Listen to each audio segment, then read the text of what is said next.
नाजिर हुसैन से पवन सिंह तक क्या कुछ बदला है भोजपुरी सिनेमा में?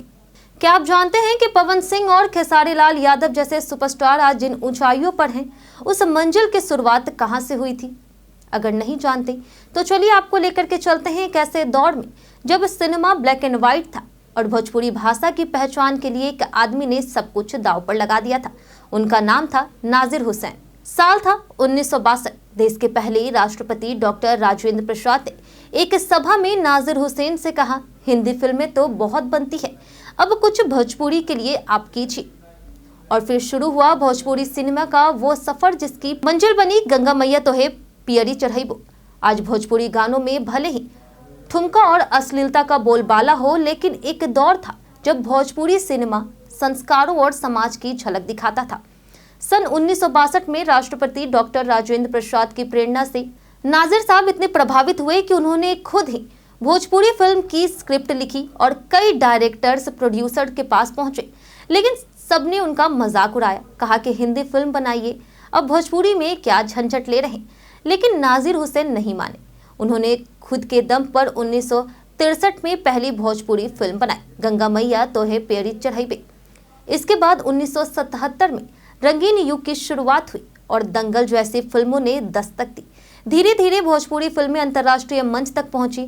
फिर आए मनोज तिवारी, जिनकी फिल्म ससुरा बड़ा पैसा वाला ने इतिहास रच दिया। यही वो मोड़ था जब गायक हीरो बनने लगे, जैसे पवन सिंह, खेसारी लाल जैसे कलाकारों ने एल्बम से शुरुआत कर फिल्मों में एंट्री की। दर्शकों ने उन्हें हाथों हाथ लिया। लेकिन अब कहानी में मोड़ आता है। एक समय था जब भोजपुरी फिल्में पारिवारिक और सामाजिक संदेश लिए होती थी। आज वही इंडस्ट्री अश्लीलता के दलदल में फंसती जा रही। भोजपुरी सिनेमा का इतिहास 1932 की फिल्म इंद्रसभा से जुड़ता है, जिसमें 2 भोजपुरी गाने भी थे। लेकिन असल शुरुआत 1962 में होती है, जब नाजिर हुसैन ने बिमल रॉय को अपनी भोजपुरी स्क्रिप्ट दिखाई। बिमल रॉय ने इसे हिंदी में बनाने की सलाह दी, लेकिन नाजिर साहब ने अपनी भाषा से समझौता नहीं किया। कई असफल प्रयासों के बाद उन्हें शाहबाद के कोयला व्यवसायी विश्वनाथ प्रसाद मिले, जिन्होंने फिल्म प्रोड्यूस की। फिल्म की शूटिंग का खाका मुंबई के दादर के प्रीतम होटल में बना।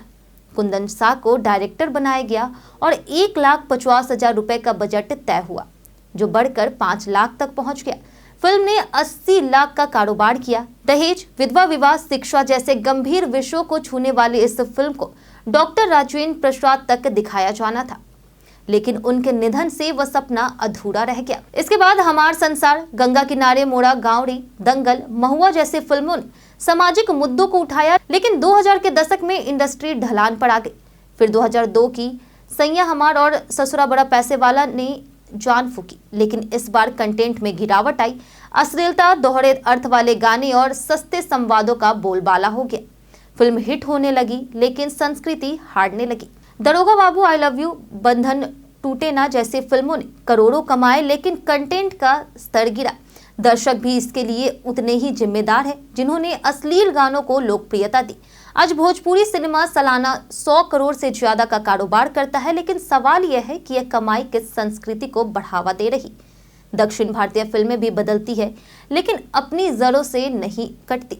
भोजपुरी सिनेमा को भी इससे सीखना होगा। मनोज तिवारी, रवि किशन, निरहुआ, खेसारी, पवन सिंह जैसे कलाकारों ने इसे ऊंचाइयों तक तो पहुंचाया, लेकिन क्या अब यह जरूरी नहीं कि भोजपुरी को उसकी माटी, उसकी भाषा और उसकी संस्कृति में लौटाया जाए?